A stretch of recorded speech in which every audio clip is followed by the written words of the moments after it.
All right, so today we're going to talk about Infuse in 2025. At the moment, it is what I'm using to watch the content that I have on my DIY media server.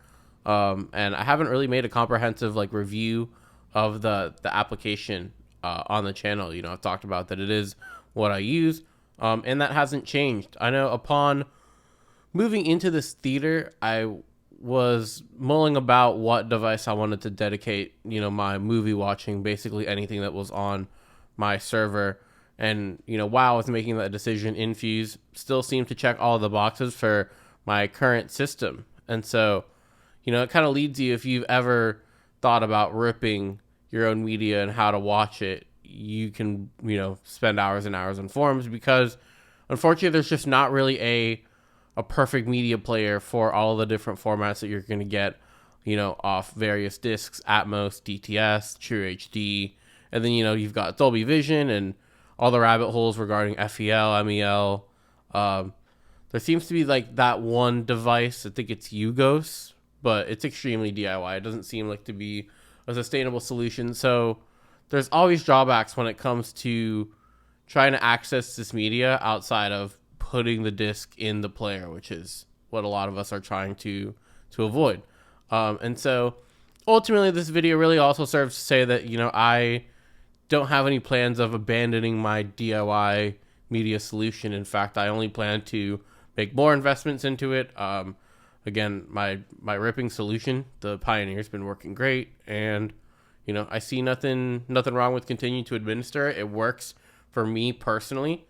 I do understand the people that want a more convenient solution, something like a Kaleidoscape. For me right now, the storage costs are a little bit too high compared to what I can do myself. I'm not rocking the biggest giant projector where I feel like maybe the benefits of Kaleidoscape can come more into play. And so ultimately, I think really this video is going to serve to kind of show why I think I'm going to stay with Infuse, and I'm likely not going to purchase an additional device in the current version that my theater is right now and where I see it going in the future. What we're going to go and kind of run through is why Infuse. And so I'm going to kind of jump into my capture here. We can see that it's just got the cleanest UI, I think second to Kaleidoscape. I'm really not a big fan of the UI that's included on the Zidu or the Arvolution players. And the way my media is presented is important to me, especially when I'm showing the theater off to, people that really aren't into the hobby. Something about the eloquency of it's pretty close to if Apple made their own kind of media player. It's just got that Apple design with, the rounded edges. I really, really like it. I think it's the second cleanest UI, and that presentation does matter to me. And, I know displaying your media is important to others, because we see it's one of the biggest features of Kaleidoscape as well. They've got the Kaleidoscape movie wall is iconic. But I don't feel like these other devices do a good job. I know some of them, if you scroll too fast, you will see your poster wall loading, and I think Infuse has the advantage of being on an Apple TV, so it's just ridiculously fast. I have a solid amount of media, not anything super crazy. We're closing in on about 14 terabytes of movies and shows combined. So maybe in a few years I'll start stressing it, but at the moment it's really nice. It's really snappy. I'm a really big fan of just, how I can see quick format information, length, year. You can even see some actors. I like it. And number two, I like that it kind of centralizes all of my media onto one device. I'm not opposed to having different devices in the chain to serve different functions. But it is nice to really not have to use the Blu-ray player at all, and just be on the same input for my casual and my serious watching. Again, I understand people could feel other ways about it, and there are more advantages to being able to access that, but I totally don't mind having everything on just one device. Another thing I like is that there's no client setup like Plex. I don't have to have a dedicated machine running some sort of software. It's just direct SMB access. At the moment, I don't really have too much of a desire to try to stream my content outside of my house. Just something I can't seem to really get working right the way that I rip my Blu-rays, specifically the Dolby Vision ones, where, you know, I can give everyone access to my MKVs, but anything that's in BDMV, which is for the most part everything that you would want to watch on my server, you don't really get that access. So that is a little bit of a bummer. So right now, just, you know, accessing a local SMB share, I love it. It works just fine for me. And number 4, which is the big one, it's kind of like a limitation that gives me a benefit of staying with Infuse, which is why Infuse isn't valid for a lot of you, and it's because I don't have Atmos in my system. I can expand a little bit more when I get to kind of the downsides of Infuse, but seeing that right now I'm renting, I'll be renting for the foreseeable future for a little bit. There's no plans for me to ever kind of plan and execute an Atmos system at the moment. I think for me, my home theater journey goes with chasing the best 7-bed layer experience that I can. And I still think, you know, if you can't have Atmos, there's nothing wrong with that. You can still get incredible home theater experiences. I'm having them every single day in my home. So, you know, better speakers, better room treatment, etc. It all still will go a long way. You cannot let it discourage you if you just can't get, you know, optimal Atmos placement. Just, you know, go with quality speakers in any configuration will get you a really good system.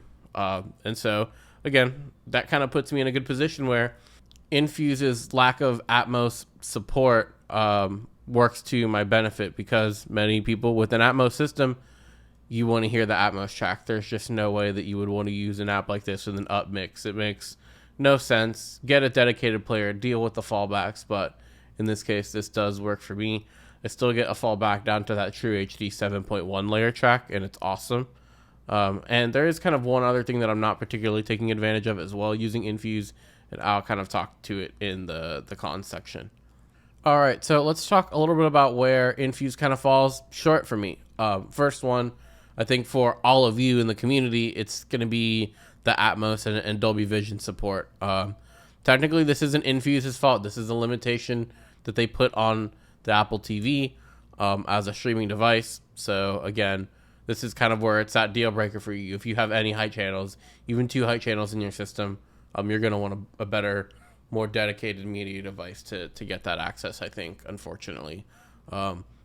Infuse is really, really nice. I think it's great if you're watching non-Atmos content, but everything worth watching now probably comes with an Atmos mix. So this kind of takes it out of the running for a lot of you in your systems. I think a lot of that has to do with the Apple TV really likes to decode the audio itself and then just kind of send it just LPCM to your device. So they don't do any type of like bit by bit audio pass through. And I think some of that kind of has to do with the fact that Apple wants to kind of have control of the audio to bring it down to a dim when you're issuing Siri commands, and overall just, you know how Apple is. There's probably some other examples around it as well. The other downside too, this is probably a big one for like OLED owners, is going to be its lack of Dolby Vision Profile 7. That's a big one. That's just the version of Dolby Vision that comes on these discs. And this is something that I actually am missing out in my old system with my OLED. But again, there's no perfect media player, and this is a downside to Infuse that I'm willing to take. And again, it's not Infuse, it's really Apple TV. But again, there are some players that can play those rips off Dolby Vision, but there are some caveats. It's kind of a rabbit hole. And it's pretty interesting how if Apple were to kind of enable these 2 features, they would destroy that entire media player market. But I understand why they don't really have an interest in satisfying that kind of niche of user base of people. They'd much rather me, instead of ripping my movies, go over to the Apple TV store and buy it there and stream it. That's what their incentive is with me buying their device. So I understand that, but again, not going to be where I want to go with delivering content to my system. All right, and I do want to talk about essentially kind of the worst thing that Infuse does, at least the way I use it, kind of the most annoying feature that's driving me crazy. It's going to be its handling of TV show metadata. There's no option for Infuse to select different episode orders, and I'll explain what I mean. So like, a show has an order, and there's technically the order that they produced the show and the order that it broadcasted. And Infuse only ever pulls the metadata for broadcast order. There is no toggle, there is no switch, and often when you buy a show on like a Blu-ray or a DVD, it's going to be listed in broadcast or production. I'm sorry, it's going to be listed in production order on the disc. That's how many shows handle it.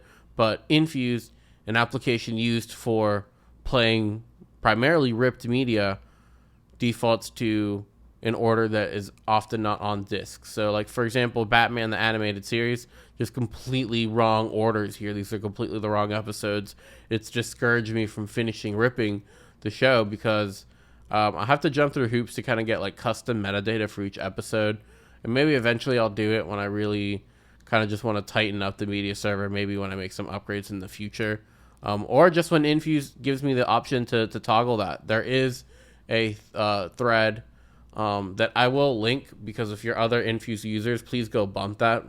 This needs to be something that gets updated. I think it's one of the biggest drawbacks that I have. People have been dealing with it for years. And I get that a lot of people probably just think it's silly to even rip like TV shows, but I find it cathartic. It's nice to be able to kind of binge watch a show from within my own network. And, you know, again, it's about just having that access without internet, you know, just a collection of shows to run if the internet's out for a day. You know, I've got content. I've got something that can just kind of give it a little bit of kind of normalcy. Just, you know, have something on, have something running that's local to me. It's, you know, the media that I own, that I paid for, that's sitting on my physical media shelf. You know, I like that. And I have no plans again to really navigate to any other type of media solution. I'm having a blast for it. I'm having a blast talking to you guys and making videos on the channel about media servers.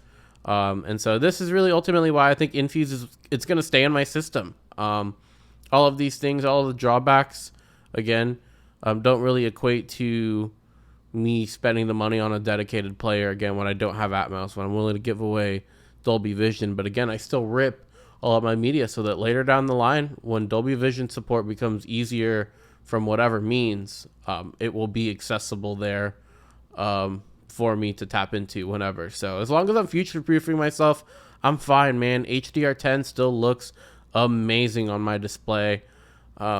Maybe I will later down the line consider kind of shooting out the quality I get on Infuse versus playing it on the disc. It could be an interesting video. It could be an interesting test to make now that I have a display that I feel is accurate enough to kind of make that distinction here.